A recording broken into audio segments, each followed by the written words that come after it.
It's the greats. Let the real spit, let the fake be gone.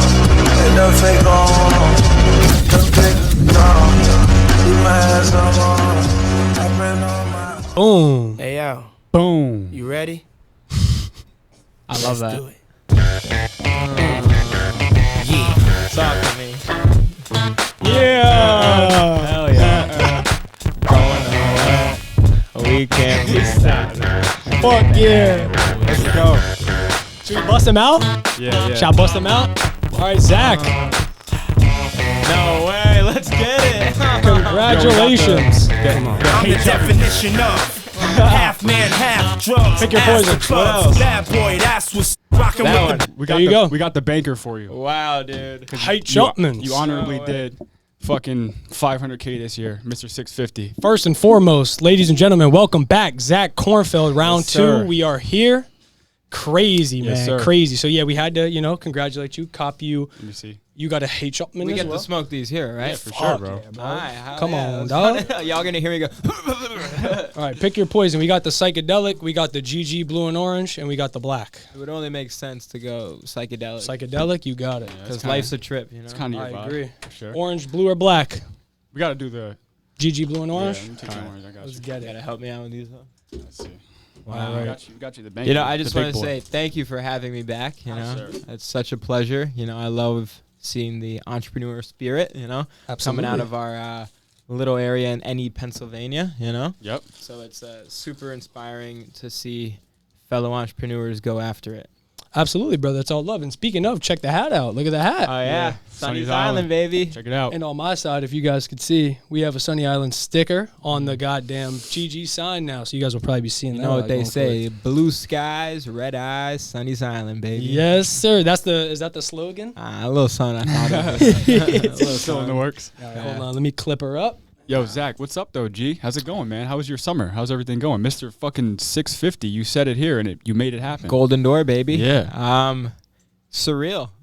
Just because my whole life, well, not my whole life, my whole career, 3 years I've been doing this. You know, that's the goal I've been working towards. And then last year I decided to saddle the fuck up and work my ass off and do a lot of inputs, you know, go to the gym, sauna, Yeah. cold plunge, 3 miles a day. I actually did 10 miles with our boy right here. Yeah. Yo, dude, that was last I saw you, bro. Dude, I'm the Air Forces. I was wearing That was the fucking last I saw you, bro. I was wearing the Louis V Air Forces running Yeah. 10 miles with him, and it was not That- Yo, good. what's That's the hilarious. farthest you've ever ran? It was 10 before miles with you, dude. that? No, before that. I'm Before, saying. Yeah. I did 7 miles, like 3 days before that. With me, right? We did 7 miles, and then we did, or no, you did that with another person, right? Yeah, I think I Yeah. did. I don't know. I think I did it by myself or with someone, and then we did the 10 miles Yeah. together. And that was a trip. And this year, chalk it up. We're gonna do the marathon. We're gonna go 26 point, whatever it is. Really? Yeah. That's crazy, bro. He told me when you guys are running the whole time, you're just like, I'm the man. I'm the man. It was wild. No, man. I baby. told that story a couple times on the pod. Like, I was like, yo, this kid's different, man. Like, I don't think he ever ran more than fucking 5 miles before. And we're at like mile 9. He's like, come on, 650. And he's like barking at himself and shit. And like, you just knew it was something different.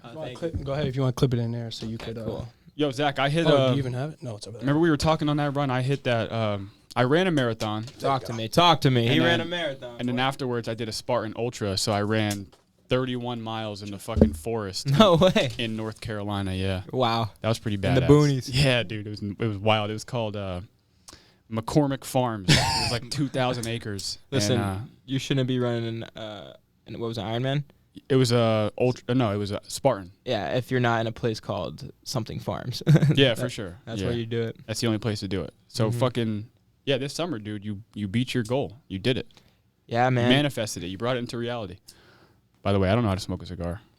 I'm with you too, you know. I mean, I smoke a couple of things, but cigars, you know. Never. I'm at that point now where I think, like, for business reasons, we have to smoke cigars, Yeah. you know. But yeah, I mean, dude, this summer taught me that nothing's given, everything's earned. I'm not wearing it right now, but the whole summer, I had a little bracelet on that said, "Don't wish for it, work for it." So when I'm not, for everybody that doesn't know, so I work 4 months out of the year, 5 months out of the year, April to August. And we knock doors about 10 hours a day. We knock on your door. We sell pest control door to door, and we get really high commissions. And there's this thing in the industry called the golden door. It's for the 1%. And when you achieve that goal, you're considered like the LeBron, the Money Mayweather, the Muhammad Ali. You know, you're like the GOAT. And I did it with a bunch of other guys at our company. And it was surreal. I had a team of 40 guys out in Portland, Oregon with us. Our team did $6.2 million in revenue. Basically 5x'd what we did last year. We did like $1.6 million in revenue last year. I did 244K last summer. This year I did 650K, so I basically almost tripled what I did last year in the same amount of time. I made really good money. That's me. Yeah, it's cool, bro. Made really good money. Last year I made like 130 and then 200 with like extra with other stuff I was doing, and then this year we hit around 573K in the pocket. But God damn. Wait. You got to back. You got to Yeah. wheel around back. What does that mean? Like you made net so $500,000 a half a ticket? Half a ticket, dude. Yeah, I've been learning that phrase, half a ticket, since I did it. Damn. I didn't know what it meant. But yeah, I did it. But the thing that's even cooler than, me making that money is this year I actually had a lot of my guys make a lot of money. So if you don't mind, I'm going to do some quick shout outs. Yeah, go for it, man. So first of all, we recruited this guy named Jacob Griffith all the way from Indiana. He went to Indiana University, and he got recruited by his roommate, AJ. Jacob Griffith became the #1 rookie ever to knock a door. He actually also did a Golden Door. First year doing it, wow. He netted about $294,000, which is insane. Wow. He's 20 years old, dude. He's currently in Florida with his family. He brought his family out to Florida. He has a bunch of brothers. They're all coming out next year, so we're going to see a lot of impact there. My boy Hassam and AJ, they made about $150,000 each. My best friend, the Dove Driver, I grew up with the kid. He made $110,000. He's paying off his tuition at Penn State this year. A bunch of other kids made, $100,000. You have kids that, were never able to buy a car. They bought a car. They're taking their family on vacations. I grew up with a kid named Ori. He made $64,000 his first summer. A kid named Adrian from Chicago made $64,000. Aiden Kreitzer goes to Bloomsburg University. He made $64,000. And then it's just surreal moments, that the impact, because, it's cool for me to say that I made all this money, but knowing that you actually put people on and then you threw the alley-oop, right? But they actually dunked it. Yeah. So it's a surreal moment to actually see these guys go out there and, push come to shove, have a successful summer. That's awesome, man. Everybody's eating. Everybody's eating. There's a lot of people I didn't shout out. I love you all. Shout out to Portland Dogs. Providence Dogs, too. Chris Urbanski made 150 bands. Yeah. Sully made $80,000. There's a bunch of other people out there that I didn't get to shout out. So shout out everybody. I love you all. So we did it. We did it. Dude, you got your brother out there, too, huh? Kobe was teching. We were a local family-owned business. And your girl? You got your girl out there? My girl was teching out there, too. So how'd that work? Yeah, so basically I was going out there, and I couldn't go without my girlfriend. She's a big part of my life. So she decided to come to Portland, Oregon, and my brother decided to come because a lot of his best friends were out there as well.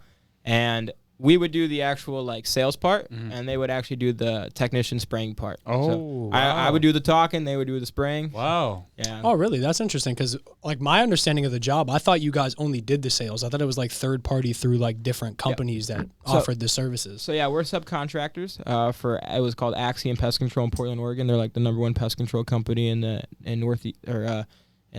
Northwest, and it's cool. You can use their technicians and stuff, but when you actually hire people that actually trust you and you trust them, they actually just do a better time and they have a better first impression than some random 40-year-old guy that's just going to spray their house. So they were getting paid $20 an hour to go spray some houses. I would literally knock on the door and be like, "Hey, how's it going? I'm Zach. Nice to meet you. I don't want to waste your time. I'm just doing work for Sarah. I'm sure you know Sarah. We're just doing the bugs, the ants, spiders, and the wasps." Actually, my brother, he's actually over there right now. We're a local family-owned business. We were just, we were having fun out there, and everybody ate, so it was super cool. That's awesome, bro. We should do a video where we do embarrassing sales pitches with Zak Kornfeld. We just go door to door, knock on people's houses, and be like, try to sell the most wildest shit. I just moved into the area, and I'm selling some wild shit. I think that'd be so funny. But one thing I really wanted to ask you was, what do you attribute that major influx in not only the money you earned, but the overall grit marketing earned this summer versus last summer? Because it seems crazy. That's a crazy jump. Big jump. Yeah. So there's a lot of things that go in it, and there's two parts I'd like to hit up. Well, I guess there's three. So So first of all, it's my people. So like my team, all those people I mentioned, they were Yeah. out with me, pushing me every single day. And when you're a leader, you got to lead from the front. There's no question about that. So for me, I was just going out there every day, and I was thinking about my team because if I don't perform, they're not going to perform. So that was definitely that, being surrounded by dogs. Second thing I would say is Grit Marketing, the company that I actually work for. They poached me, recruited me from another company called EcoShield, and Grit is basically like the all-star team of like the industry. Yeah. So they basically just take the best guys from every single company, and they made like one big, huge all-star of like 400 guys. So same way how like my team was supporting me, when I look at the leaderboard every day, I would see that even though I had a great day, sold like 10 accounts in one day. Yeah. I would see Zach Seeger sold 18. I'd see Brock Reeves sold, 17. I would see, Corbin Hansen, who's 18 years old, sold like 16. So you're seeing all these people just pushing you every single day. So I always had someone to chase. Yeah. There was a kid named Carson in our office, and Carson and I were, head toe to toe. We were the number one in the office. Every day we'd go back and forth, back and forth. Yeah. So I had someone that I can compete with every single day. So definitely the team and then the company. But the third thing would just be what I did in the off season last year. Yeah. 2 years ago, I didn't do anything. I was just traveling, partying, having a good time, but I wasn't really taking care of myself. Where last off season, and if you rewind, you go look at our old podcast, you just can hear how dialed I was. I was working out every day, 3 miles a day, cold plunge, a gallon of water a day, no porn. I was really just grinding my ass off, just doing really hard things so it can make the summer easy. So definitely perfect preparation prepares you for perfect performance. Yeah. So I definitely worked my ass off in those 8 months where I had off so I can go out and just hit the ground running when the summer came. And the first day I sold 7. Like, Holy so I felt, I shit. was like back. I was like, all right, we're doing this. And That's like, awesome. I was like, Golden Door season, baby. The work you put in behind the scenes ended up paying you dividends Literally. when it came game time. Game time, baby. That's fucking sick, dude. If you've seen that, I'm sure you've all seen it. There's the iceberg where it just shows success, the Yeah. trophies, but Yeah. it doesn't show you all the hard work that Yeah. actually goes under and how big it really takes to get to that point. That's just a testament too that all that work that people are putting in, it's not for nothing. It's not just for show, man. Like, it actually does benefit your mind in such tremendous ways that it can't even be put on a certain number. It's going to change the rest of your life. If you could just do that hard thing, that could change the rest of your life, change the whole trajectory for the rest of the shit that you have going on. Like another quick example is I was in the gym today, like first time back in a while, since the summer. Yeah.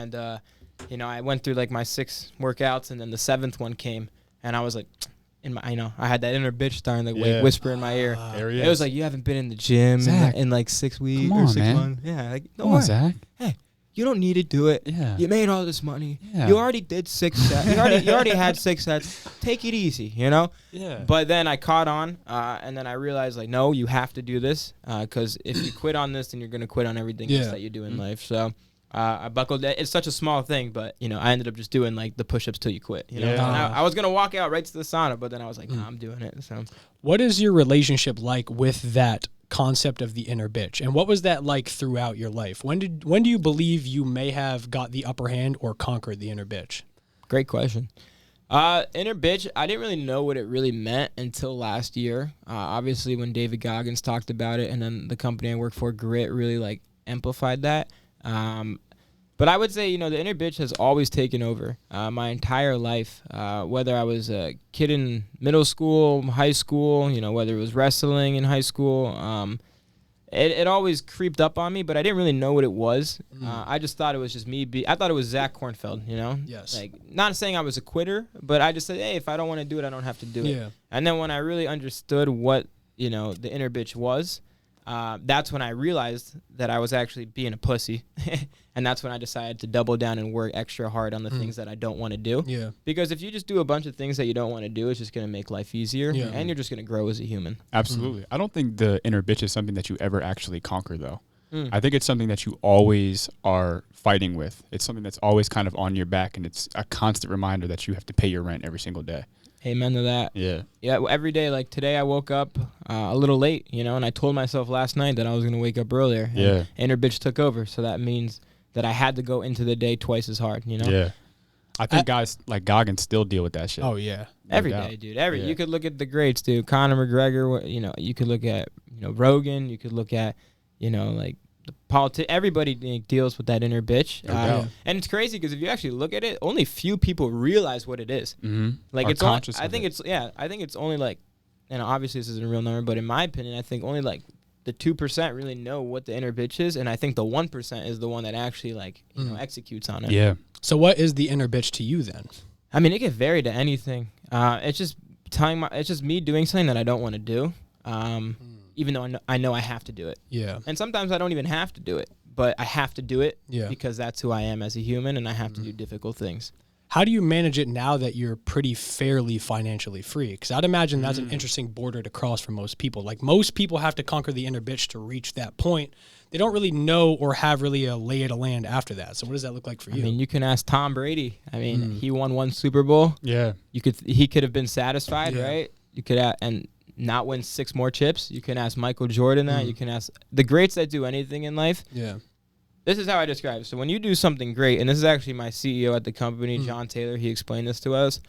So when you do something great and you accomplish a goal, now your confidence is huge. Yes. Now. Like now you realize, okay, I just did something that I worked my ass off to. Yep. What's next? And now my confidence is so high because of achieving that one goal that the next thing I decide to conquer, I could look back at my past achievements and say, okay, Zach, you've done this before. Yeah. Let's keep going. Yeah. So obviously, it's hard. I'm not going to lie and say that I'm like perfect. Yeah.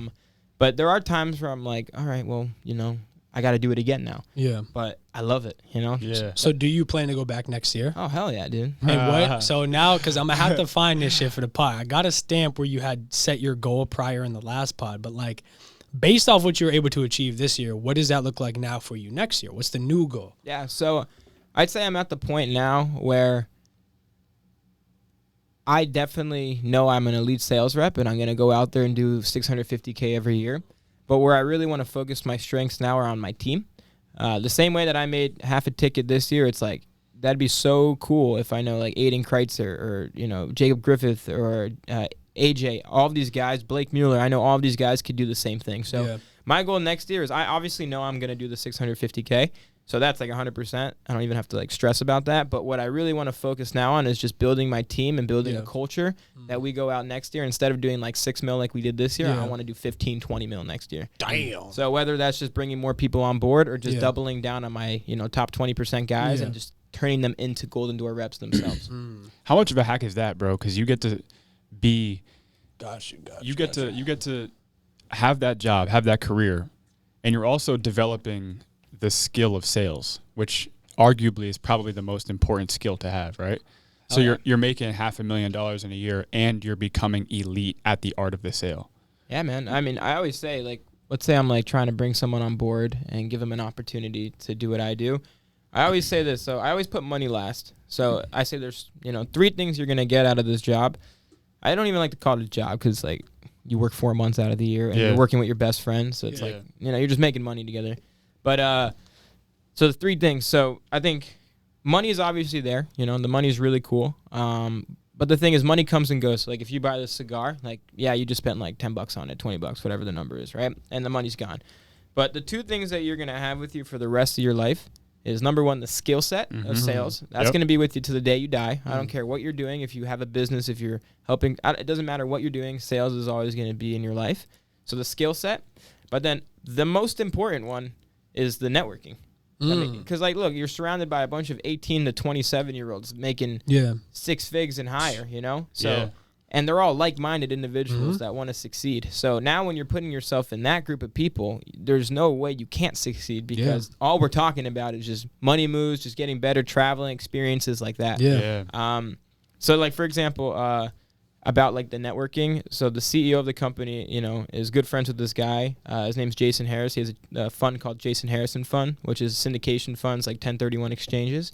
And basically what we do is we give him like a sum of money, and he puts it into up-and-coming apartment complexes, and then we get, believe it or not, anywhere from 15 to 30% return after 18 months. Dang. So just by me working and knowing these people, he knows someone that's good at his craft and is a master at his craft. So after me just giving him money, he's going to expand that and make more money.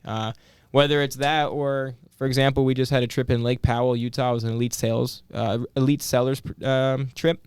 And there's this guy named Ryan. I forget his last name. Racefly is his Instagram. Racefly. Shout out. I think it's Racefly. Yeah, but he just had this this convention called Limitless. David Goggins was there. Gary Vee was I there. heard of this, Cody I think. Sanchez. Yeah, I think I heard of this. Millette. With all these guys. They were all there, and he came with his helicopter to Lake Powell, and I just schmoozed with him, got to know him, and now I have his number. Wow. And we were going to Vegas, and I was saying, hey, do you know anyone in Vegas? He goes, yeah, I'm best friends with the guy who owns the #1 EDM club in Vegas. Oh, Like, wow. I'll get you in, you know? So it's like, it's just about like networking now, you know what I mean? Yeah. And it doesn't matter what you know, it's about who you know. Absolutely, dude. And it seems from an outside perspective that grit is becoming a powerhouse. Like they just signed with, what is it, the Utah Jazz? Signed with the Utah Jazz. And you guys just had, I think, Travis Scott as like a guest appearance at one of your events or something like that. It's stupid. Those events are actually really cool. Like, do you think that there's an importance to like that work-life balance? Because it seems like you guys are doing a lot of awesome shit as a team, and I think that's very beneficial for like definitely the chemistry, but the team building of your entire organization. So, like, what do you think about like that stuff that you guys are doing in terms of the events and stuff? Yeah, so I mean, I think the main thing too is the events definitely brings everybody back together. So you went 4 or 5 months every day being with each other, and then after the season's over, some go back to school, some go back to their hometown, some just travel the world, you know. So when you do have these events, you know, scheduled whatever, once a quarter, once every 3 months, it just brings everybody back together. Yeah. So one, you can kind of just recoup, you know, reconnect with everybody in person, not just on Zoom or on the phone.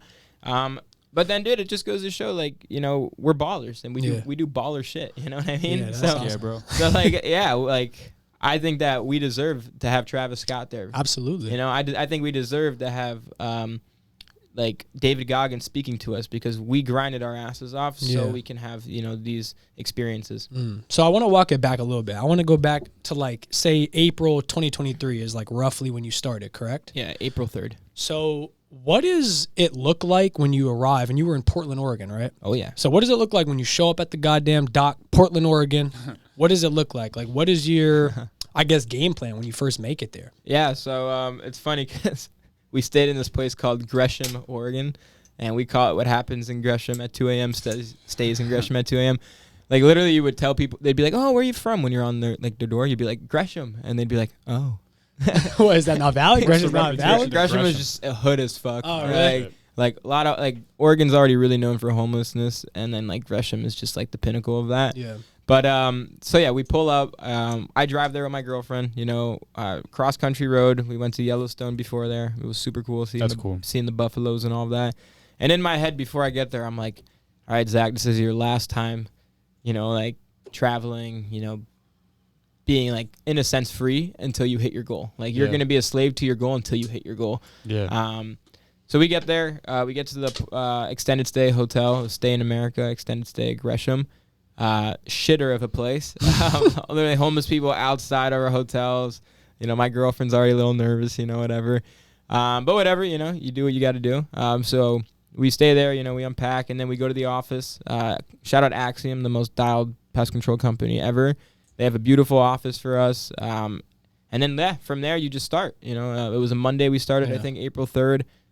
We started knocking, and it was snowing. Keep in mind, in April, it was snowing every day and raining every single day for a whole month. In the freezing, I had hand warmers on me. I had triple layers wearing, you know. And then, we go out there. I sold 7 my first day, and I was like, all right, we're doing this. Let's go out there and let's grind. And That's then awesome. I had my best week ever, my first week back. I had my best month ever, my first week back. And then it just ended up leading to the golden door. Damn, son. What's your pitch look like? Like, how do you approach somebody's door? What's in your head? What's in your mind? It's like a minute. Do you want like before I get to the door? Well, that, but also I want to know, like, what is your strategy to execute the sale? Yeah. So both. Cool, yeah. So I guess obviously it's confidence. Yeah. Confidence, energy, and work ethic are the 3 things that are gonna get you to succeed in this job. So before I go to every doorstep, I'm thinking the same thing. I'm the best. I'm the GOAT. Same thing when we were running. Like I'm a dog. I'm thinking that in my head. I'm gonna get this. I'm gonna get this. They deserve to talk to me. It'd be too easy if everybody said yes. Like I want it. I'm the best. I'm the best. So my confidence is at an all-time high, right? Yeah. And then I knock. That's it, right there. I do a little. Wait, can I get that again? What is it? Cool. My little knock. I do it every door, or I hit him with the one finger sometimes. Yeah, so yeah, obviously it's just confidence leading into it. And then I knock on the door. I see if we have any customers around there, and you name drop. It's called the bandwagon.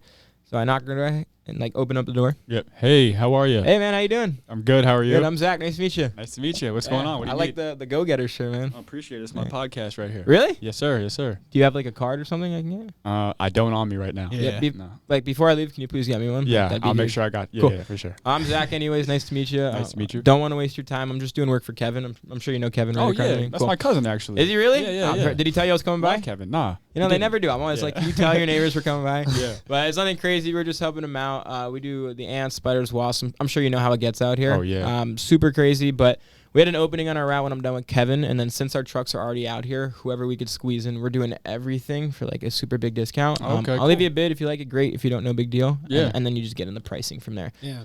So, So there's a couple kickers in yeah, there yeah, that I yeah. noticed right off the rip. What's interesting though is like, depending on what my answer was, he knew with the second route. Like if I said this, he knows to go this way. Yeah, it's You a know what I road. mean? It's a That's what it- roadmap. Yeah, that's what it seemed like when I was having the conversation. So what are the packages like? Yeah, totally. So obviously, you know how you get your spider webs up in the eaves up here? Yes. So obviously, you can knock those down yourself with like a broom or like a hose. of course, I'm a young, healthy man. And you're taller than me. Yeah. But the thing is, they come right back. So what I'm going to do for you is I'm going to put a product up there. It's actually going to create that force field so you won't have to see these anymore. And then you see how you have these little cracks and crevices in like the side of the home? I do. So that's like a perfect highway for bugs to come in and out. So what I'm going to do for you is I'm going to power spray the whole home 3 feet up, 3 feet out. Seal those up so nothing's coming in and out. That way you don't have to worry about bugs being inside your home, especially in the heat of the summer.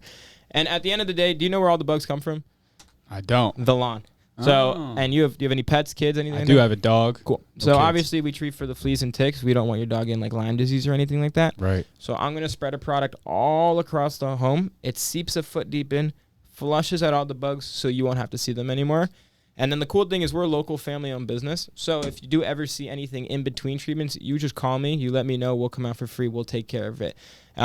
Price-wise, and then I just get in the price from there. Holy fuck, So dog. what if it doesn't work? So what if you spray and I still see bugs around? Yeah, you my just lawn? call me out. We'll come out for free. We'll take care of it. Just do me a favor when we Yeah. come. Can you leave the garage open so we can do the garage? Close. And now you close. Son, I'm about to move to Portland, Oregon. My I'm about to get goddamn my self. shit done right now. I know. I'm about to buy a crib out there and have Zach. Yeah, I got fuck, spider dog. webs. And then, Yeah, like, I mean, goddamn, you do. I do have like you said, like I do have a roadmap. So if you were like, if you gave me any objection, I have to talk to my wife. I don't need it. I don't have bugs. Like if I already have a company, like I know where to go from there. Wow. And so it's like muscle memory. It's like Yeah. it's like reps. You've just been hitting your reps. Just keep doing it. And then like shout out Grit Marketing. You know, they teach us all of this stuff. Yeah.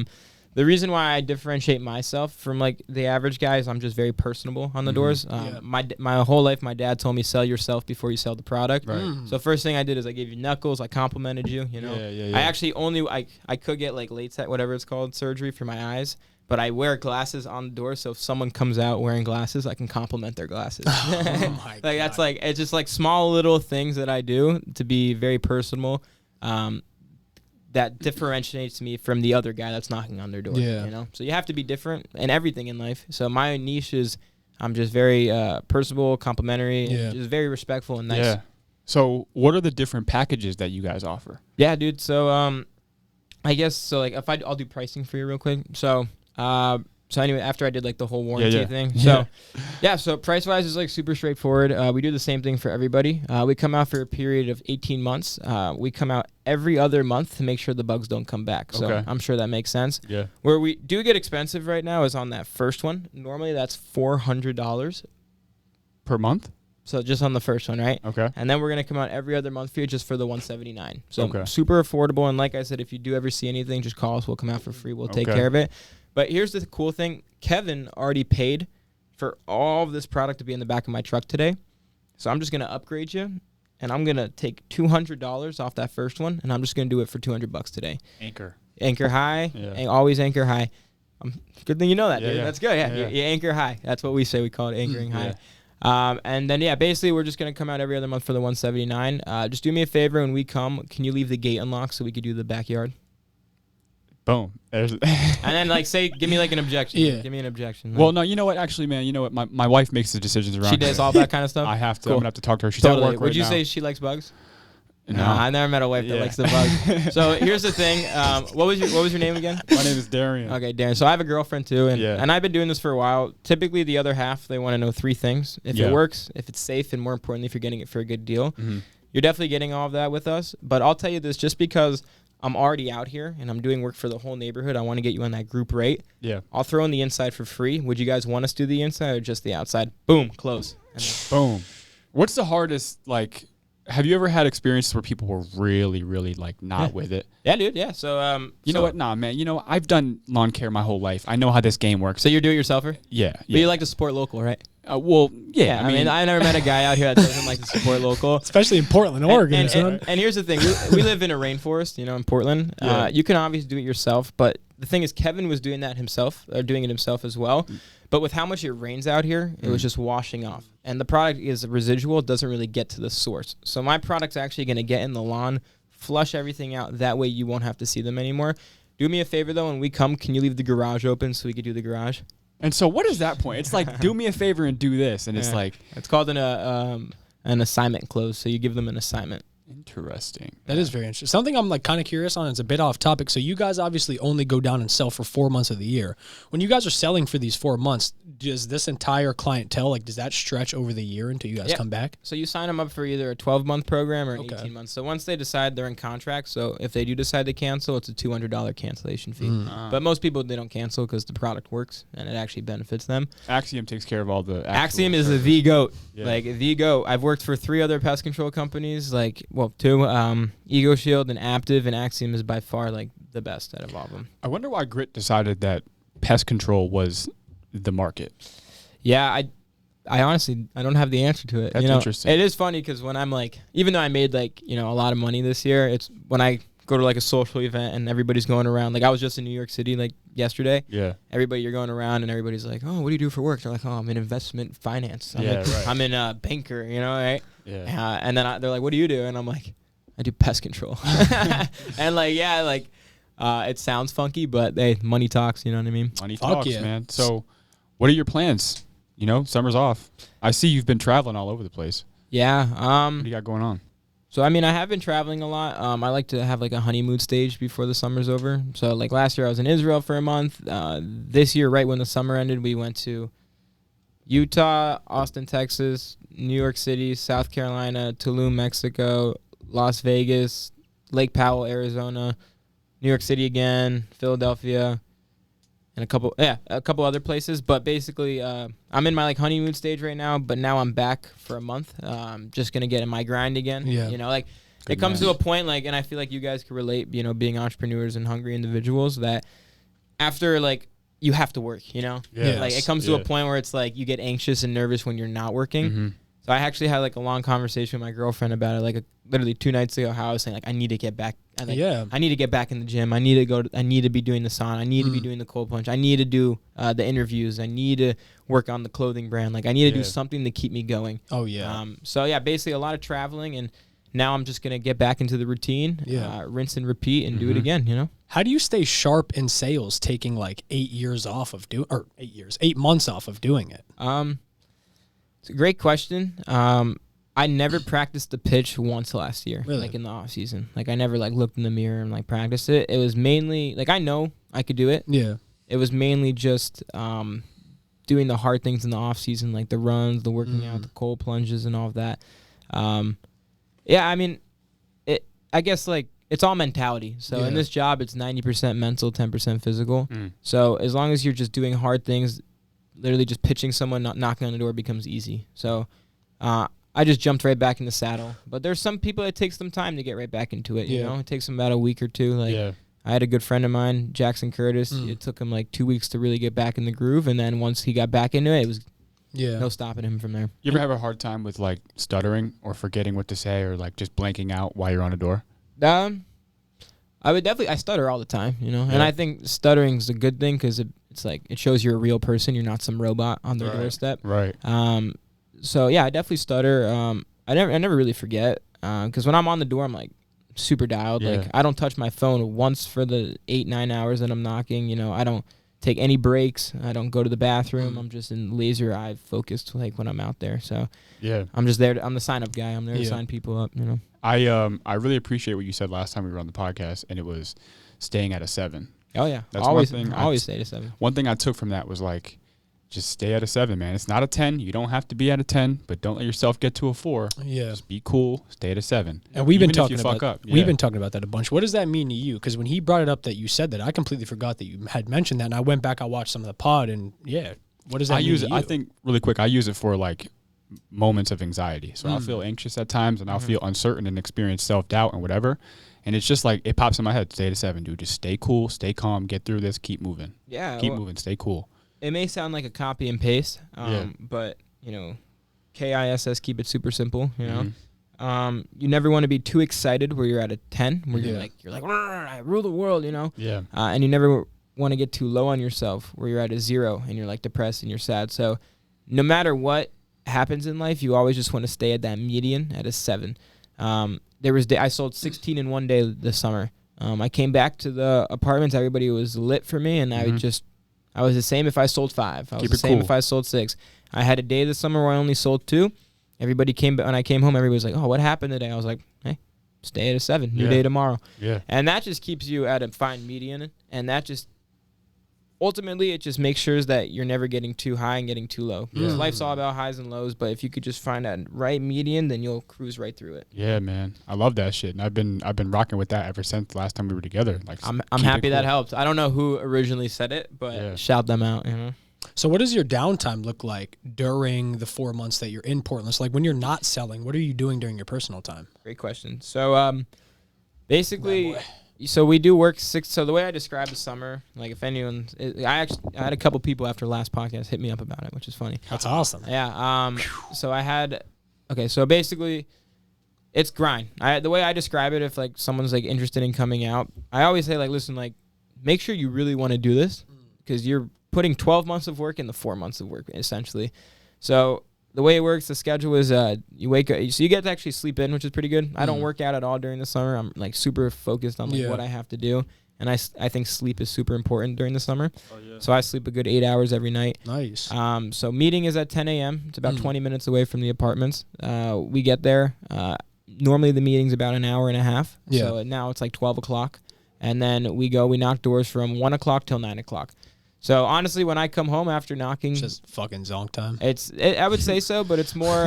You got to remember, I'm a manager of like 40 guys, 50 guys that were out there. So at night we all hang out outside. You know, we talk shit, talk about our day, debrief. Only positivity. You know, no negativity. Yeah. Negativity is a poison. It's a curse. So I'm out there making sure no one's talking shit like bad. So we're all talking about our day, and then if we're not doing that at nighttime, I'm doing my rounds. So I'll go to like almost everybody's room and just see how their day was going. So I do that every night. It takes about like 2 hours. So then I get back after talking to all the reps, and then I go talk to the rest of the managers. So this year was Tate and Carson, and then we'll talk about, is someone being negative? Do we have to let them go? Is someone positive? We have to, have them do a training. So we kind of just like see where we're at as a team. We see where the culture's at, and then we execute on that. And then Sundays is our day off. Sundays, there's 2 types of people on a Sunday, and both are totally fine. You can be a Sunday guy where you just want to sleep and just watch movies all day.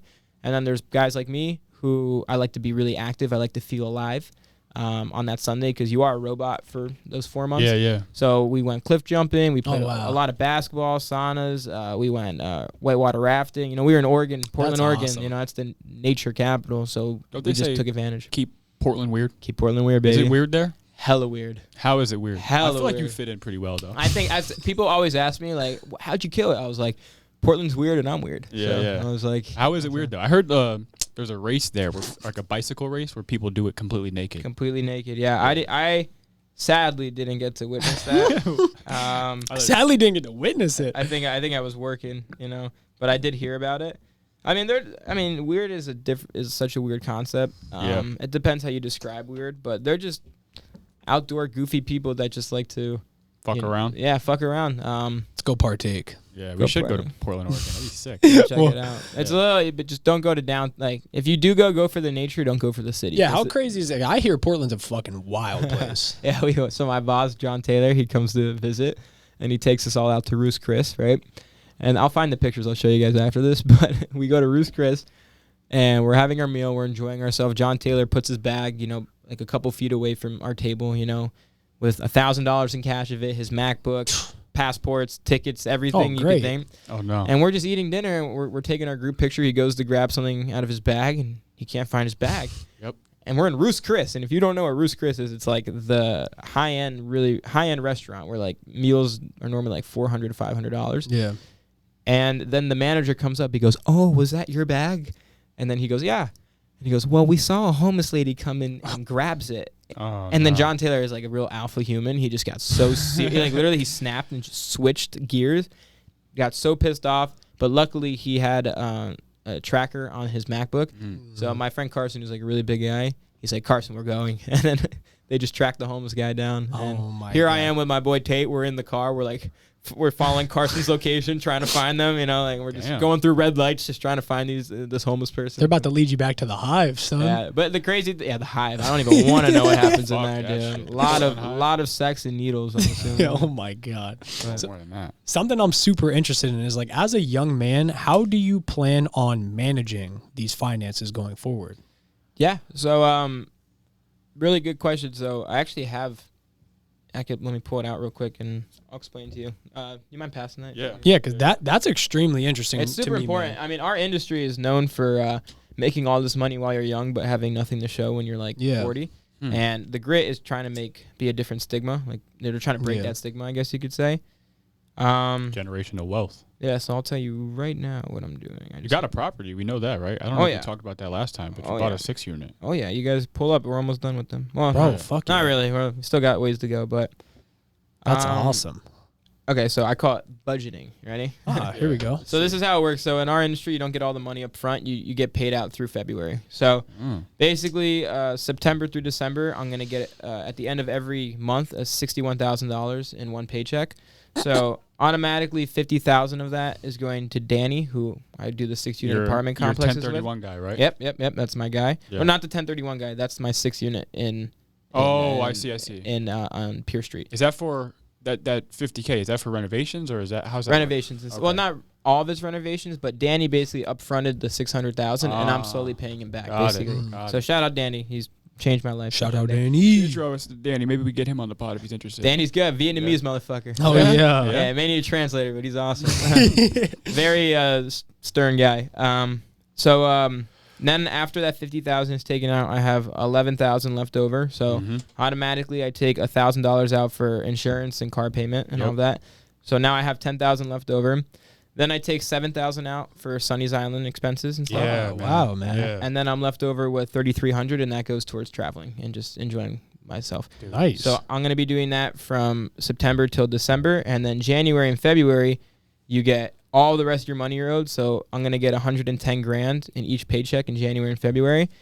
Immediately, $100,000 is going to the Jason Harrison Fund, which is the 1031 exchange name. Yeah. And then I'm going to have $10,000 left over. $1,000 goes to the house and car insurance, and then I have $9,000 left over. $5,000 is going to go towards Sunny's Island, and then I'm going to have $3,000 left over for experiences. Fuck. And then February comes, $50,000 comes out of the 110, giving another $50,000 to Jason Harrison Fund. Then I have $60,000 left over, and then $1,000 is going to go towards car and that, and then the rest is going to go towards taxes. So I'm just saying that shit. I wish y'all could see. Made my fucking hands clammy. Like that was nerve wracking. Yo, so you're taking the Sunny Island shit super serious. I'm taking it super serious. We're going to blow it up. You're paying to play, huh? What's your strategy? You have an idea for how you're going to fucking Got it make this right thing here, work? man. Did we Open talk the next tab, right? Did we talk about opening the next tab, Yeah, son? dude. This guy's got his brain on his phone. Yeah, dude. I mean, that's why I shout out Notes. Notes is like my baby, dude. Notes and Google Docs. But so yeah, Sunny's Island, dude. The way it started was like a little history on it. Yeah, there it is, right there, baby. Sunny's Island. It's on the hat, on the sticker. It's gonna be really good. You'll see them everywhere. If you go to New York City, you'll see them everywhere. But basically, I lived in Israel for a year. We talked about that on the last podcast, and I was living in. I'll make it super short on that end, but I was living in a tent for a couple months on the beaches of Israel.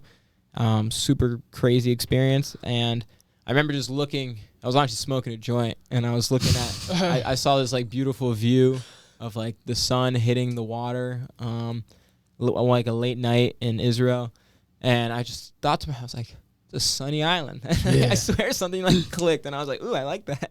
So I basically came home from America, lost kid, didn't know what I wanted to do. This is before the grit. This is before I ever had a dollar to my name. And I just wanted to start a clothing brand just for fun of it. And we did our first drop in April.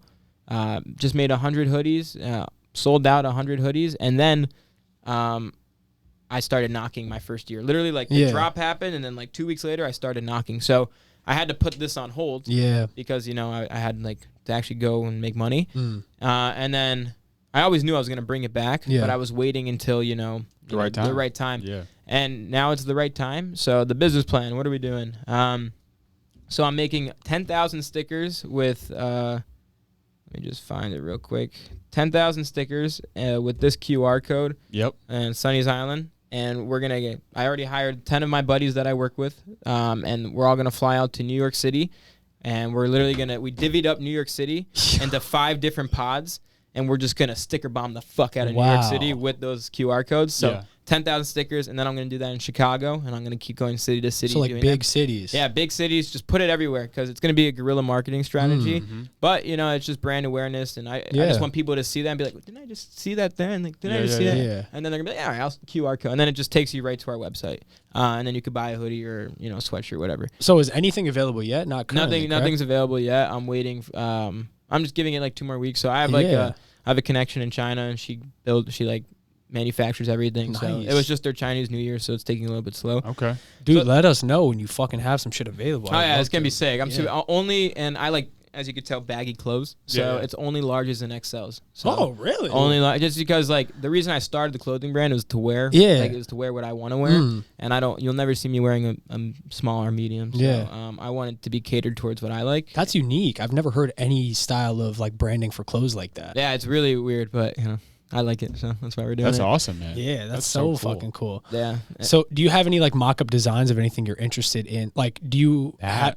Yeah, with a hat. Yeah, so right now, so after I did that drop, like, 2-3 years ago, the amount of times I got phone calls or texts from my buddies that did buy it, the amount of compliments they were receiving by wearing it is the main reason I actually brought it back. Because, I thought, like, it's just, like, a simple design, but the amount of love and, like, the amount of times people get complimenting wearing it is, like, crazy. Every time I wear it out, I get a compliment. I was at the gym, someone liked it. I was like, fuck yeah. I'll put one here. Bing, like one of the hoodies or something, so you guys can see. Everybody loves it, which is super cool. So I just have hoodies and beanies right now, but the way that I'm doing it is it's not going to be like a drop. I'm just going to have them available year round. And now that I have money, I have an inventory of like 600 hoodies and beanies. Awesome. So we're going to put them all in the poly bags and stuff. So if there ever is an order, I just take one and then put their address on it and ship it. So that's going to happen year round. So that's dope. I'm just always going to have a bunch. So if anybody ever needs any, just hit me up. And it's going to be affordable too. Super good quality. Quality is super important in the clothing industry. Yeah. And I actually had money this year to actually invest in good garments. So that's something that's super important that you have to understand. It's actually going to be comfortable. Yeah. And it's, not going to be some cheap shit.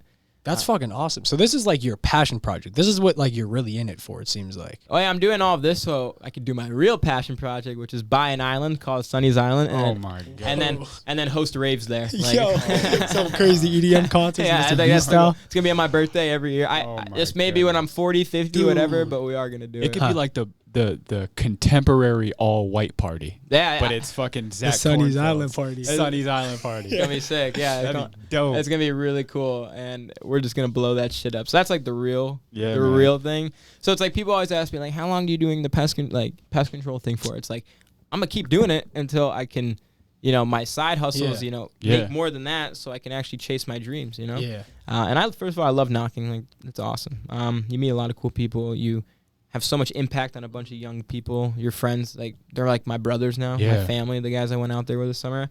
And then there's like the other part of like the advertising thing is I'm hiring my brother and my girlfriend, and I'll be doing it. And just once for 2 hours a day, you're just gonna be DMing people on Instagram. So I'll go to so we all know Thrasher, right? Yeah. So I'm just gonna go to their most recent likes, because they're active, those people. Yeah. And I'm just gonna DM all of them, be like, hey, dude, I have a cool clothing brand. Check it out. If you like it, great. If you don't, no big deal. Yeah. And then if it's a numbers game like everything in life. So maybe I'll hit up like 30 people and only two will buy, or maybe none buy, or maybe 10 buy. Yeah. But you stay at a 7. Stay at a 7, and man. you just continue to keep doing it. Yeah. And then sooner or later it will compound and the snowball effect will happen. So I'm going to be doing that. And then I just hired this guy named Hugh. Yeah. Yeah. Wait, Shout out. Yeah. yeah, that's tough. Yeah. He is in Czech. He's in the Czechoslovakia. Czech. I don't know where he's at. What the fuck? Like the Drake bar. His name's yeah. He's really cool. I actually had a meeting with him last night. And How is that spelled? Like, I'm extremely curious. H-U-E, I'm guessing. let's get a guess. Yeah, wait. All right, you pronounce it one more time. Yeah. Yeah. Like a fucking some. He would definitely he'd be wearing the yin and yang thing right now. I'm fucking going like. Let me hear you say it one more time. Yeah. Yeah. Sounds like a fuck. block in Mortal Yeah, it could be a Kombat. yeah. I'm going like That might be racist a little bit. I'm sorry. H-E-U-H. That's what I'm going. What was it? H-E-U-H. Can I get a guess in the back? Come on, bro. Your mic too if you want to turn it on. They can hear you. Oh wait, it might be on already. It is on. It is on. I haven't said anything. Yeah. Damn. Yeah. Yeah. H-U-U-A. Okay. All right. The right answer. And by the way, I was completely wrong when I was trying to guess it myself. It's H-Y-U. Yeah. Oh, Yeah. that seems kind of simple. Yeah, super simple guy. Sure. He's 19, dude, and he's Oh. like, but I'm telling you, this guy's like a wizard. Like, he's Yeah? stern and like crazy. And wait, what does this guy do? Yeah, so basically, he's just gonna do all my online marketing and stuff. wow. And he's actually, and I heard from word of mouth. You know Corey Turner, obviously. Yeah. So Corey's Turner boys who know a lot of the big up and coming fashion brands have used this guy, and he's blown them up. So Really? basically, he cost a lot of money, but now I have the capital to actually invest into it, which is like literally he told me last night. He was like, so just so you know, it's gonna be $3,000. It's gonna be $6,000 for 3 months. And like, I was like, all right. I was like, that's it. I was like, okay. And he was like, oh, okay. and we just signed the shit and we're ready to roll. So he's gonna be doing like MSM. He's gonna be doing email. He's gonna be doing just like Google advertisements, Facebook, Instagram. He's gonna be doing all of that stuff.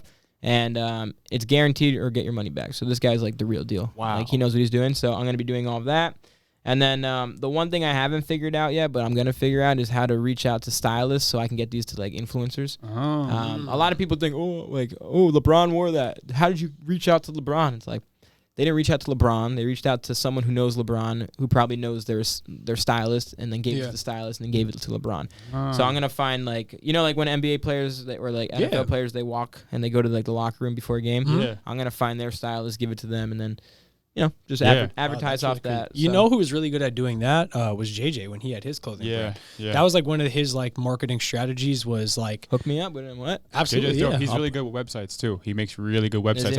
I think right now he's actually creating a website for Sneeko and Zerka. Really? Yeah. That's He a works big in deal.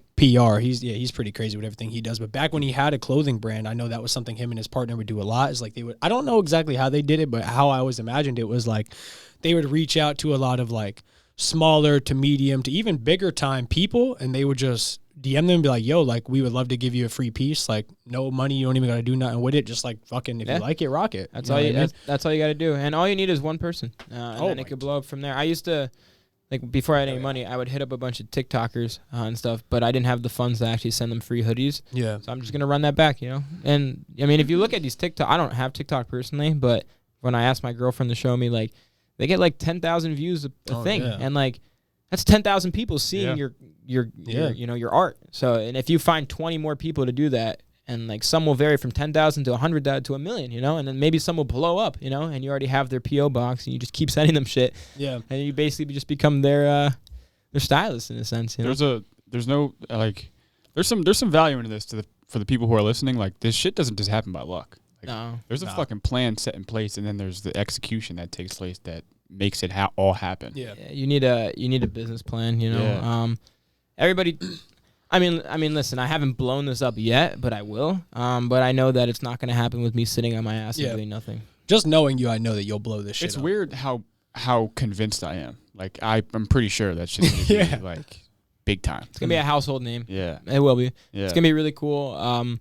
And the cool thing, too, is just like a side piece, like the amount of support I have from Grit. Like, literally, like, I was a Golden Door this year, so, you have a lot of people that are hitting me up. And the same way I looked up to a Golden Door last year is, like, you have people that are looking up to me, and it's a weird feeling. Yeah. But, the amount of times I post something and, like, the amount of DMs I get, like, when can I buy it? When can I buy it? And all these people are spread out all around the fucking country, and they have their own circles. They have their own teams. They have their own friends. So, I truly think it's gonna blow up. It will take time. Yeah. It's not gonna be 4 months like I did, knocking doors, but I know it's gonna take time and patience. But if I just commit to it, then it's gonna be huge. So will this be something going forward, like 4 months out of the year, knocking 8 months out of the year, Sunny's Island? So that's the thing that I still have to figure out, because it comes to a point like when summer comes, I'm gonna have to put it to a side. Yeah. Or maybe like I have the funds now to hire people and That's what I was help gonna me say. run it. Yeah. My brother loves it. He always asks like, what can he do to help? My mom always asks like, what she can do to help. Shout out Tally. Shout out Zali. She's the goat. Yeah, she is. She just actually, fun fact, I'll shout her out. She just sold the first $1 million property in Kingston residential. Hey, So, let's go. she made a quick 30 bands. Talk to me, mama. God damn, son. Come on, mom. So, I mean, that was something we touched on a lot in the last pod, but we didn't really talk about too much yet, is like it runs in the family, son. Oh, yeah, it's family owned, baby. We never talked to Zach about kind of our amazement with his family and spending time with his family. Yeah. So for those of you guys that don't know what he's referencing, if you go back and watch the last pod, right towards the end of the pod, we were talking to Zach about doing a cold plunge, and like at the time, like it was like, whoa, like y'all did cold do plunge. it. But yeah, for those of y'all that don't know, we said it in that pod. I don't even know if we really ever shared anything about that, but we went to Zach's house right after that, got right in the cold plunge, and then was kicking it at his house for a little bit and like talking to his family. And dog, it's a crazy environment you have there. And we're a zoo. You got a cool squad in there, man. Like, cool squad. Very supportive. I remember it vividly, like when he was, when me and him were driving away, and obviously he and I are family, so like we share a lot of the same family members. Like I remember vividly saying, I was like, dog, like that's the at-home environment like we got to create for our families. Like we got to be the spearhead and like create what we just witnessed at your house. Because like you go in there, everybody's upstairs laughing, joking, just talking about whatever plays, whatever. You got your brothers downstairs, fucking music everywhere. Every room you go. Like Big Meech and his uncle were in there talking like, yo, this one stock about to go. Like they're just talking business right at the table. Yeah, Like, so it's like no matter where you go in that house, it's just a little bit of fucking there was crazy a wrestling match in there. everywhere. I almost got in a wrestling match with one of his cousins, I think. I don't even remember, dude. Yeah, it's crazy. I'm very blessed. The way I describe my family is we're very unconventional. And that's like the model that we go. Every time people come to our house, we always warn them. We're like, just so you know, we're a little weird. It's like pit bulls in there. You got to hold them back and shit. But we get it done, you know what I mean? But yeah, my family is my rock. You know, it's funny. People always say, Zach, you have all this money. Why don't you go live in Miami, get a nice place? Why don't you live in Colorado, California, whatever?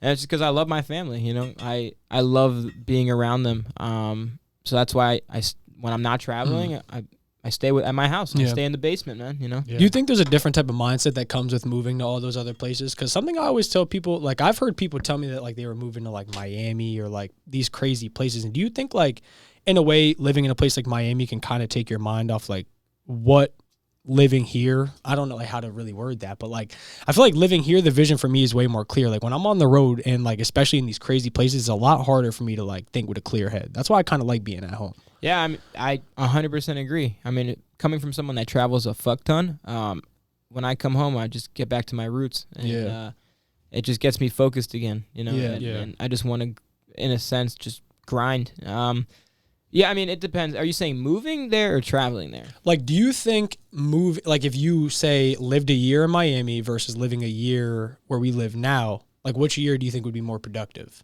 Or do you think it would be the same? It's hard to stay disciplined on the road. That's what especially in a place like Miami, though, is what I'm saying. Because Miami is like nothing Full but the of beach, temptation. beautiful women, parties, whatever you And can name. as hard as a worker I am, I also get distracted very easily. Yeah. So I totally get what you mean by that.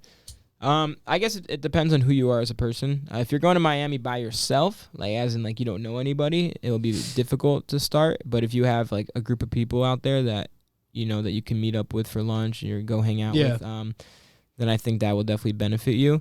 Or not, you know, it could definitely steer the other direction. But from my personal experience, I like to stay at home because it keeps me grounded and I get back to my roots. And, you know, I have mom's cooking, you know, so it just reminds me like where I once was. And I just feel at home when I'm at home, you know. That's like the Mr. Beast approach. Like rather than like every other big YouTuber's like mind state of like moving to LA or moving to Miami or moving to all these crazy places, he just stayed in North Carolina. He never moved. So from where he started, ran up the biggest YouTube channel in history and is still just kicking it in North Carolina, making the craziest videos he can make. It's really funny, man, because like I remember like being 18, 17, whatever. I was always like, I can't wait to get the fuck out of here. You know, like I can't wait to move, get to Miami. But then like, you know, maybe in like the future, you know, but like as where I'm at right now, I work my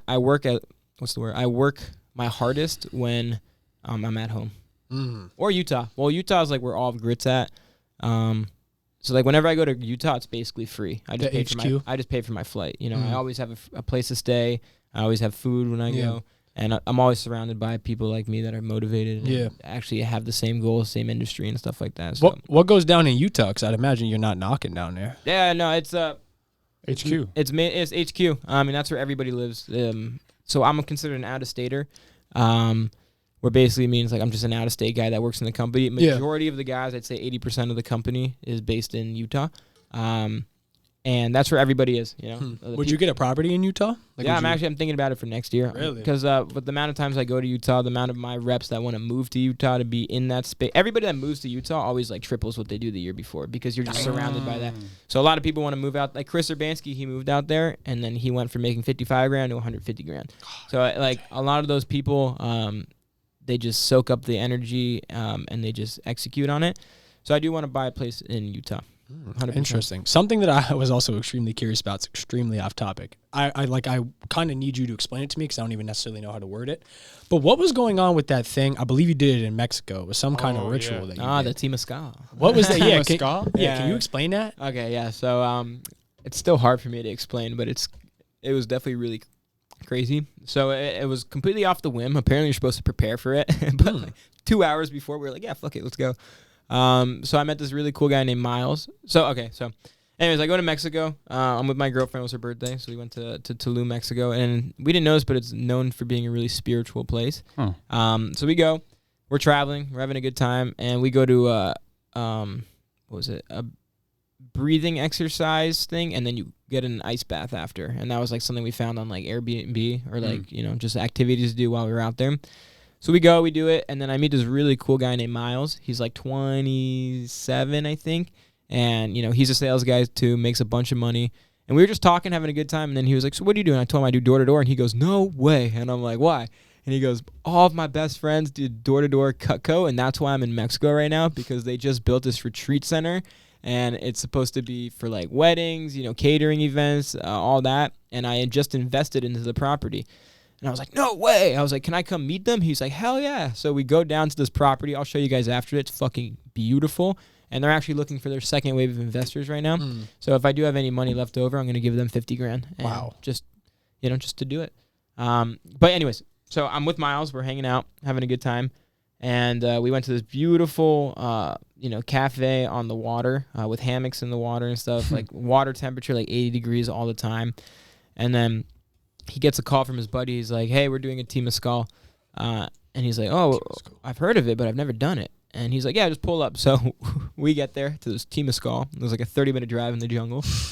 And then all of a sudden you just hear like, bomba, bomba, bomba, bomba, shaka, boom. And you see like these really old, wrinkly people like just like in like just underwear. And you're like, oh, fuck. Oh, yeah. You're in the right place. I was like, I love it. I was like, this is where I'm supposed to be. Yeah, like, I'm here right now. Yeah. And we get there just vibing. And so basically what a Temazcal is, it's like, imagine like an igloo. Yeah. Yeah. You know? And it's made out of stone. And inside of there's like a little opening. Is it above picture- we should ground? put a Is it picture above right ground? It's above ground, yeah. Bing. Yo, Brian, can you timestamp that? Yeah, definitely. And I'm going to botch explaining it. So like, sorry for this. Just look it up. Can't spell it to save my life. So just look up Temazcal and it will autocorrect it, Yeah. So basically it's an igloo. And in the igloo, there is a little opening, like a chimney, I guess you could say. And they have a shaman. So there was a shaman there. And shamans are really spiritual humans that help you find your inner self and like help you grow.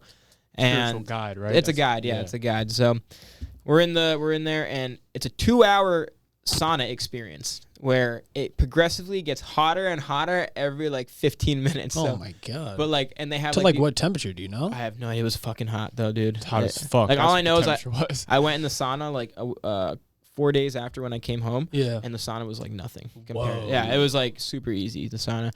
And they have these like natural herbs and stuff. I don't know, like it was like meh, it was like, just herbs I don't even know. And they would be like, now you're gonna, and you're with 18, 20 people in this little thing. So not only is it like super hot from the sauna, but now you're like the body heat of everybody. And everybody's sweating and people are screaming. And they're basically like, now you're going to lose all your anxiety and all your worries in life. And then they take the water, they throw it on the rocks, and then it gets hotter. And then it gets hotter and hotter. And then and then they're like just saying, keep breathing, just keep breathing. And then like after like 5 minutes of that, they go, all of your doubts and all of your anxiety and all of your inner, worries are gone. And they throw it, it gets hotter. And as it gets hotter and hotter, they want you to like give your natural response to it. So you hear people going like, just like trying to let something out and like have like people's demons are leaving. And you basically get cleansed. It's like a cleansing experience. And then right after that, and that was a 2-hour experience, you get out of the Temescal, and then they dump cold water on your head, and then you go swim in the pool for a while. And you just feel so refreshed. Did you feel enlightened afterwards? I felt enlightened, but then I also realized that there's stuff I need to work on. Because when you're in such a hot place, when you're like burning, like you just not have self-doubt, but you have you realize what your weaknesses are in a way. And your inner bitch starts to come out. Oh yeah, he's fucking alive and ready. Oh, he's at that point. He's scratching on you. He's like, "What are we doing? Yeah. What are we doing? Are you an idiot?" Yep. And it basically gave me a highlight reel on what I need to get better at. So I left that realizing what I have to get better at and just become a better human overall. Crazy, it's great. Just go to Tulum, Mexico, and go to a Temescal, and you'll experience it for yourself. I gotta look this fucking thing up. I need to see what it looks like. Yeah, I don't know. Tulum, Mexico. The way I was describing Tulum. it to him is I thought it was like some underground dirt bunker. That's like what I thought it was. It's in Tulum, Mexico. Yeah, and they're in a bunch of other if you go to Costa Rica, Peru, they have them there. But I think the mecca of it is in Tulum, Mexico, because Tulum's just such a spiritual place. And what are they called? Temescals. Temescal. Hello. You know what it translates to? I have no idea. Do you know? I have no idea. I have no idea. Let me look at this. But yeah, I mean, if you guys do ever get a chance, go to Mexico, go to Tulum. It's very spiritual. Whoa. Holy shit. That's just the first picture. Yeah, that's it. That's it. Is that like what it looked like? That's it right How's there. the shaman That's there? it? Is he super hot, or is he just fucking used to it? He does it way more than I think someone should. Does that motherfucker sweat? I always wondered what that looked like, because it's always very interesting, what the regular individual going into one of those things, what their experience is like. But I wonder, what a guy like the shaman, what that shit looks like for him. Yeah, he probably got 6 of those a day. Or her. Bro, this her. looks so crazy. This is like some Mortal Kombat shit. Yeah, it was a very interesting experience, and I think everybody should do it at least one point in their life. And then you ask people, there's regulars that go once a week, there's regulars and then there's people that just do it once a year, and then there's people that do it every month, so it's basically when you need it. Have you ever done anything else like that or similar to it? I mean, believe it or not, cold plunges are very similar. Really? Because it's fight or flight mode. If you guys know what fight or flight mode is. Yes, sir. So Yeah, for sure. it's very similar. So a bunch of other Temescals, they also, at the end of the 2 hours, you jump into an ice bath after. So ice bath is definitely the closest thing I've done to it, just because you're in fight or flight mode. How often are you still sticking to the cold plunges? So I haven't been doing them because summer, obviously Same. I can't do that. And then I was thinking about it today. I don't know if I'm going to buy one on Amazon for a couple thousand, or if I just, put my garbage can. Oh, by the way, you know that one we used? Yeah. My parents actually turned it into a garbage can. Damn. Yeah, I was so that thing pissed. is perfect. They're That was not seeing the $100. vision. Yeah, it was $100. Yeah. Man. So hopefully by I'm gonna go buy one in the next couple of days. Put it outside. It won't get frozen until November, December. Yeah, that was our problem. Yeah. But it still works. It's still cold. You know? Yeah. But I may just say fuck it and buy one for $2,000 or something. You know how some people would convert deep freezers into that? So that's what a lot of the grit guys do actually. That's kind of what I want to do, and it's funny 'cause I don't even know if I told you this, but I have a deep freezer at my house that we don't use for anything. Does it work? Yeah. So the only problem is though it's not one of them long ones that you can sit really? in. It's kind of more shaped like the garbage can. It's we did it where you would kind of have to get in it from the top and be full body up and down. It's not really a lay down kind of one. The only thing about it though is it's been outside for a while, so it was slightly dirty on the inside. I didn't get inside to test it to see if I would fit, because it looks relatively smaller, but I think we can make it work. And if we could do that, son, get the deep freezer and fucking start doing it that way. The experience is different though when you can get under the water.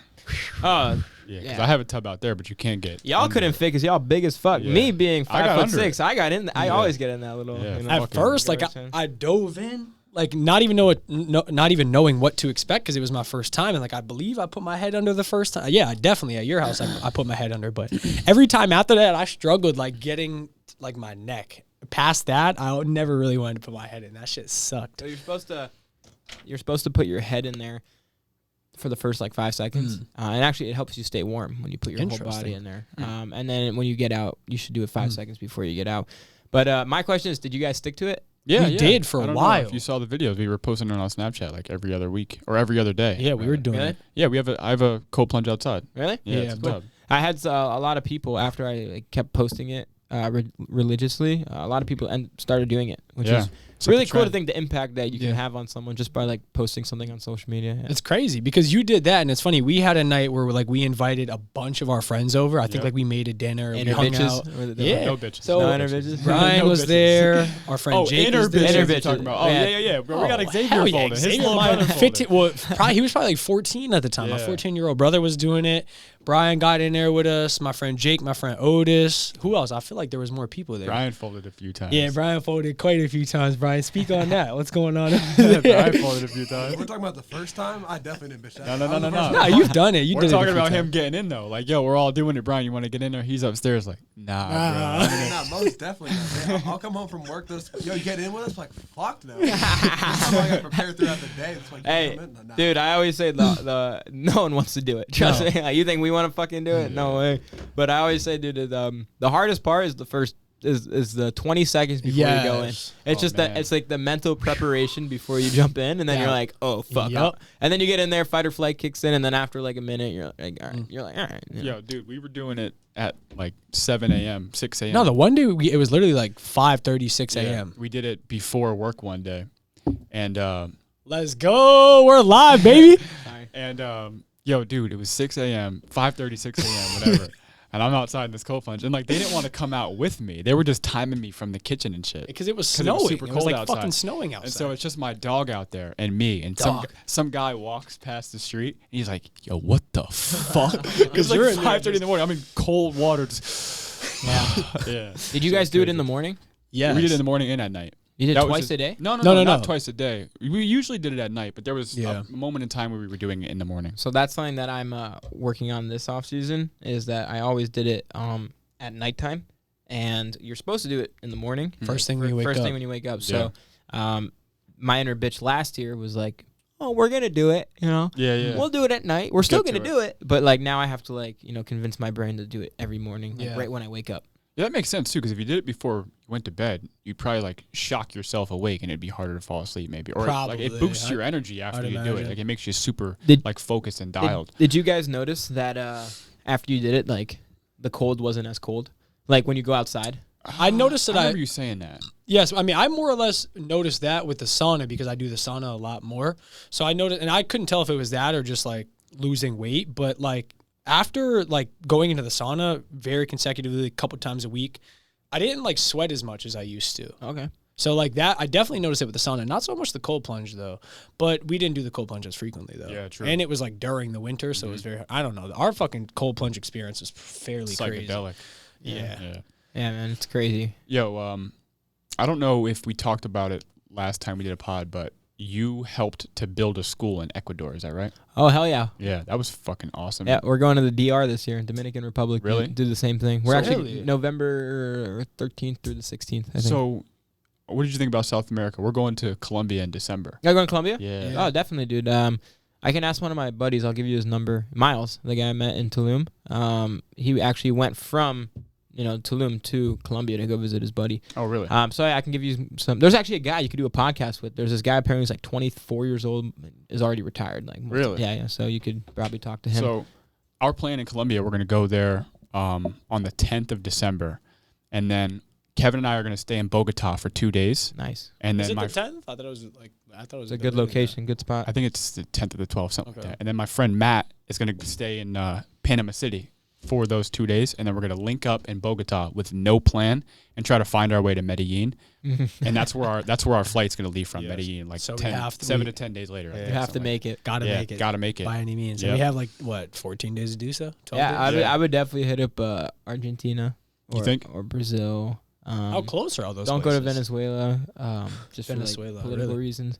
But definitely check out Argentina. I hear the buzz is still going from the World Cup. I want to Oh, really? see. I want to see how close those places Argentina are. and Colombia. Have you been to Colombia? Haven't. The only No? South America place I've been is Ecuador. Yeah, that must have been an awesome experience. Like, Yeah, don't go to building a school. Ecuador though. Well, at least from my experience, because we were just slaves for like 3 days.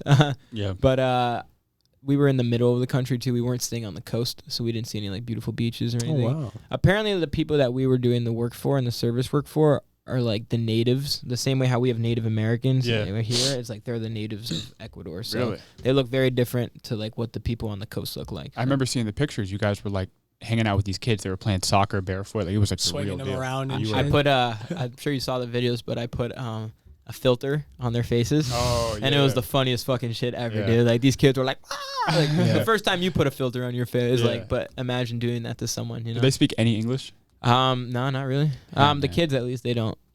It's crazy, but there's still a connection somehow. It's still everybody wants to have fun. You know, I Yeah. think the biggest connection in the world is in music. Ah, yeah. Music's something serious. Because man. I It's weird. I travel a lot specifically for festivals and Yeah. like raves and all that. And every time, like I was just at the Brooklyn Mirage 3 nights ago, seeing Slander in like Brooklyn, New York, and it was all Asians, dude. And like none of them spoke any English. Yeah. But it was funny that we were there for the same thing, even though Yeah. there's a language barrier. But like it gets broken when it comes to music. Yeah. Obviously, there's no lyrics in this kind of music that we listen to, but You're it's like, EDM, right? you know. But it's funny how like they're from China, and I'm from Scranton, Pennsylvania, and we could both relate to that. one Yeah. thing. Music's a weird phenomenon. It's Touches your essentially- soul. It's like It's crazy how it affects human beings. I was talking to Kevin the other day, and for some odd reason, I thought of this one artist. Her name is Erykah Badu. Have you ever heard of her? Of course, she sings Yeah. Jungle, right? Yeah, I don't know what song. Welcome to the jungle. I'm just learning about Erykah Badu, so I don't know too much about her records and stuff like that. Or no, but, she doesn't sing that. My bad. But yeah, I almost lied, right? And I was like, yeah, but Yeah. but I just started listening to her the other day, and I started feeling super emotional while I was listening to her, and I was like, wow, like this is a crazy thing that's happening, and it's a phenomenon that happens throughout all cultures of the world, and it brings people together, and it's just a weird thing Yeah. of like, it could be a vibrational thing, it could be a free, I don't Yeah. know what it is, 'Cause but it's something crazy. Yeah, I don't really understand that whole like idea of like the frequencies and the vibrations. I definitely think that there's a lot of merit to it, but that's like one of the only real like physical things I can apply that to. Like there's a weird form of energy Yeah. that comes from either just individually listening to music or even what it could do to a group of people. Yeah, It's man. pretty crazy. Wild. Yeah, especially when you're in a mosh pit. Yeah, what's that like? Cause you that, can relate to that, you know. I'm not the biggest mosh pitter, but when I do get in one, like we'll get a little rowdy. But I mean, it's just a bunch of. It's funny because mosh pits, yeah, it's like aggressive, Don't but they like punch each other in there and like fucking? that's more like if you go to like Five Finger Death Punch, like someone like heavy metal kind of thing. But it's funny, like at these raves, dude, people will like knock each other down, like push each other, but like they always pick each other up. So it's a very like communal, camaraderie experience, I guess you could say.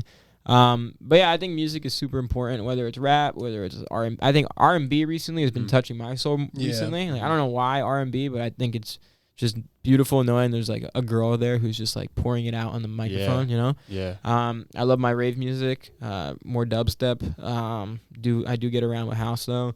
But then I love indie music, like just like, up and coming artists making music. They just call it indie music. Country recently. What's his name? Zach Bryan. Yeah, Zach Bryan, dude. That's He's just tough. crazy story, dude. Yeah. Like, The Navy, right? He was in the Navy. yeah, I listened to the podcast with Rogan, obviously. Yep. Crazy story, dude. He just posted a video On Twitter. and then went viral. Yeah. And now he's like, every girl I know fucking loves him. you Yeah. know? who's Dude. that's Zach Bryan? Yeah. Really? I was Fair gonna and say, Fridays, son. there's a couple guys that had a very similar story. The other guy that we were talking, I forget his fucking name. Oliver Stone. No, not Oliver It's Stone. there's an Oliver. If you're talking that guy. Oliver Anthony. That's Yeah, The guy yeah. with the red Oliver, hair. yeah, Oliver Stone's a different guy. That's Yeah. like a fucking, I don't, yeah. No, Oliver Anthony, he he recorded it on his phone. Yeah. And like it just is beautiful. It's badass, like what he did. I think it's very cool. It's a pretty unique approach to music creation as well, because even like his album covers and stuff, or his single covers and all that, will literally just be like photographs that he took of like his like property, or the one like his huge songs like of like his truck like in the fucking driveway. Like that guy's pretty. I love stories like that, man. But a lot of up and coming musicians like came from similar places. Actually, a lot of like very interesting people have came from those situations of like the military, or just working a regular job that they hated, just trying to make it. And that's like kind of in a position that a lot of us are in right now. Yeah, no doubt. No, it's funny who who I fucking fell in love with this year. And shout out my boy Griff because he's from Indiana. He's a little country head. Morgan Wallen, dude. I don't know what happened, does it dude. go? Them Broadway girls alone. That's the only Morgan Wallen song. Dude, he's so good, man. And he touches my soul, dude. I don't know. I never liked country, and I heard his music, and you could just hear the passion in his voice and how much he actually cares. He writes all of his lyrics, and it's just crazy, dude. When I was younger, I thought it was like corny to like country music or like singing like songs or whatever, but I've came to realize that like if a song sounds good, it sounds good. So like I'm kind of willing to listen to whatever nowadays. One of my favorite songs is when I have a couple beers with the boys and we just put on Red Solo Cup. I fill you up. Let's have a party. You know, same story though, man. I just recently got into country. Like I was always like, fuck country, that's weird stuff. But I just recently got into it. Is Kobe still jamming? Kobe's still jamming, dude. Yeah. He's getting better and better every day, man. That's awesome. Does he have any ideas? Big ideas for the future? Kobe's just Kobe, man. He's just enjoying himself. You know? He's coming to knock this summer, so he's gonna try it out. My girlfriend's gonna knock. My sister's gonna knock. Wow. I don't know why. I guess $100,000 wasn't enough for my family to come out and knock. I guess the $500,000 is where they're like, all right, we're gonna try it out. Big Mitch is gonna be out there. Big Mitch. Yeah, my dad's retired. My mom always says you should go knock, and then like she'll like say it jokingly, and then she's like, go fucking knock. I'm getting sick and tired of you being home all the time. Do you think that's like a situation for him where like you can't like relight that fire again or it'll become like a fucking problem? That was like the Mike Tyson theory, right? Like he always said like he couldn't ever even think or entertain the idea of getting back into the cage because he couldn't relight that fire. And if he like, not that he couldn't, but if he did, it would be dangerous. It would be dangerous. Yeah, I mean, my dad, he enjoys retirement, you know. That's good. You gotta understand, this guy, since he was like 9 years old, was like grinding you know, his ass off. In high school, in middle school, high school, he was working at the Woodlands like 7+ hours a day while managing school. And then it was a 24/7 thing when he was out of school, you know. Yeah. So he finally like, yeah, he's an entrepreneur. He's like a hustler and all that. Like that's where I get it from.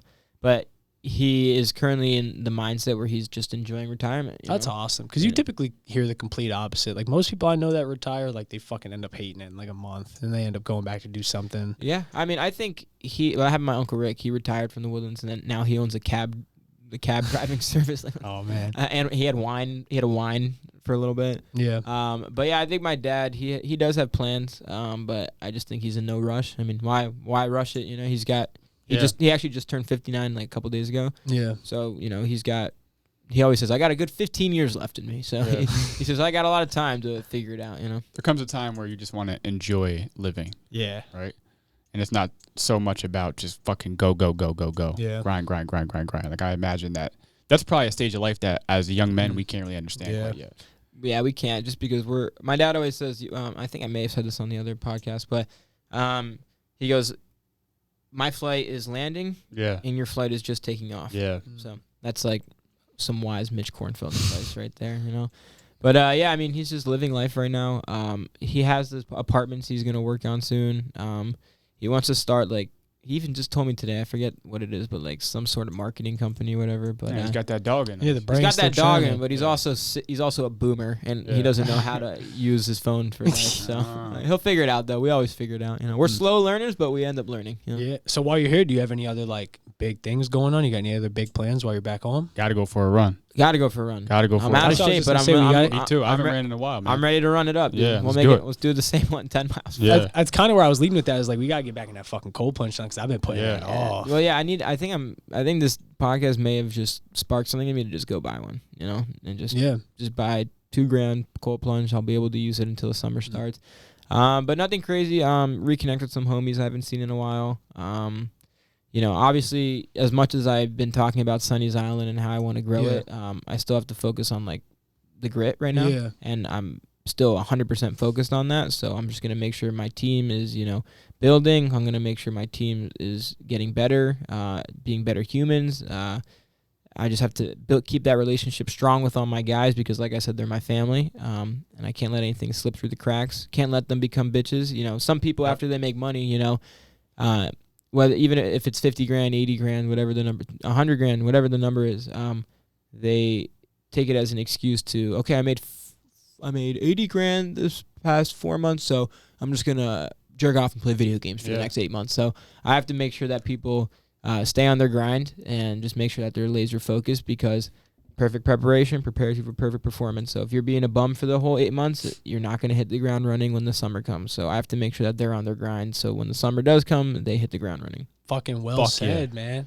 And just get in shape again. I miss that shit. Yes, Zak Kornfeld. man, same here. You're leading from the front. It's what we do, baby. Every day. And I still have my own demons and my inner bitches. Yeah. But we're gonna work on them and we're gonna get better. Still young, man. So much more digits to run up. So many new little things in life you got to stumble across. So many more hurdles in life that you got to jump over and achieve. I mean, man, we're still fucking young. There's a lot to learn. We're 22. You got time, man. We're gonna look back at this podcast when we're like 60, and my kids are gonna be like, "Oh, you were old," when I'm showing them when they're like 16, and I'm gonna be like, "Dog, I was 22. Like, you don't even know." Fucking geezers. I'm trying to still be getting in the cold plunge when I'm 60 too. Hit and runs and shit. Yeah, but shout out Sunny's Island. Shout out Grip Marketing. Shout out the Go Getters. You guys know what it is. I appreciate all of you guys. You guys, it's really cool to see, fellow young people, making a name for themselves and hustling and executing. Thank you, man. Sir, I mean, man. it's really only the beginning. Like, we have so many crazy fucking plans that, again, like for the pod, we try to not even talk about much of that online, because we are kind of in the phase of just wanting to act more than talking about some of the shit we have going on. So that's kind of where it is for us. We got a lot of really cool things in the works. We got Thanksgiving coming up, which I'm really fucking excited for. Yep. Doing another one of those. But yeah, I mean, really just kicking it, making sure we get a pod out every week, man, and building into newer, bigger, and better things. That's, our game plan. Mm-hmm. So Learning and growing. Fuck yeah. Amen to that one, man. Yeah. So with that being said, fucking Zach, next year when you run up goddamn, who knows, fucking $1 million, however much dollars. I mean, the world's your fucking oyster, my friend, it seems like. Yes, sir. Whatever you will or whatever you put up in your mind that you're going to do, it seems like you have a fucking funny way of achieving it. So As long as you're passionate, man. Yes, sir. Don't Well, do something you don't like, I wish you the fucking best, obviously. Thank you so much again for coming on the pod. Let the people know where they can find you, where they can find Sunny's Island. And obviously, like, when more things start happening with Sunny's Island, let us know. We'll be fucking happy to promote it for you. Appreciate it, man. But yeah, let people know where they can find you. Yeah, dude. So Zak Kornfeld, check me out if you ever just want to talk, grow. I always love networking. One of my favorite things in the world is talking to people. I call it lawn chair talk. Sit back, and, just talk. Shout out all of my dogs in Portland and Providence. You guys, if it weren't for you guys, I don't know where I'd be. So I love you all. Shout out Grip Marketing. You guys are helping me be the man I am, and without you guys, I don't know where I'd be. And then I shout out my family. Shout out my dad. Shout out my sister, my brother, Kobe. Shout out just everybody. I hope peace. There's a lot of shit going on in the world right now. Yes, sir. I just want peace. So, I appreciate you guys. Thank you so much. Yeah, check absolutely. it out. Sunny's Island coming soon to you Yes, live. sir. Get Man, ready, we'll baby. do it again in Your the energy future. is a gift. Everybody, go like, subscribe, share this podcast, learn a little something. We love you guys. Go Getters, X Zak Kornfeld, X Sunny's Island, X motherfucking Grit. Let's go, baby. Let's Boom. go. Peace. Can I say son. it? Boom.